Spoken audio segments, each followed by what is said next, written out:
Fried food खायला मला प्रचंड आवडतं, पण हेल्थ पॉईंट ऑफ व्ह्यूनी हे बरं नाही. त्यामुळे आम्ही गेली बरेच वर्ष स्लिम फ्राय टेक्नॉलॉजी वापरून मायक्रोवेव्हमध्येच फ्राईड फूड बनवत होतो.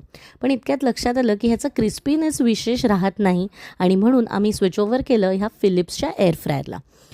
आणि त्यात आज पहिल्यांदाच आम्ही चिकन स्निट्झल्स बनवले होते. प्रॉडक्ट रिव्ह्यूजचे फारसे व्हिडिओज आपल्या चॅनलवर नाहीत, परंतु गेल्या 1 महिन्याभरात ह्या एअर फ्रायरचा मला झालेला उपयोग पाहता मी आवर्जून हा व्हिडिओ तुमच्यासाठी बनवला. खरोखरच अगदी 1 ते 2 थेंब तेलात किंवा अगदी तेवढंही तेल घातलं नाहीत तरी अतिशय सुंदर क्रिस्पी फ्राईड फूड ह्याच्यामधून तयार होतं आणि म्हणून हा व्हिडिओ मी तुमच्यासोबत शेअर करते. मोजून 20 मिनिटात हे तयार झालेत आणि कसे दिसतात हे तुम्ही कॉमेंट करून मला नक्की सांगा. आणि ह्या एअर फ्रायरची परचेस लिंक मी इथे दिलेली आहे, त्यावर क्लिक करून तुम्ही हा घेऊ शकता. एक नॉन स्पॉन्सर्ड व्हिडिओ आहे आणि तुम्ही ह्या लिंकवर क्लिक करून जर परचेस केली तर छोटंसं कमिशन आम्हाला मिळेल. Thanks for watching.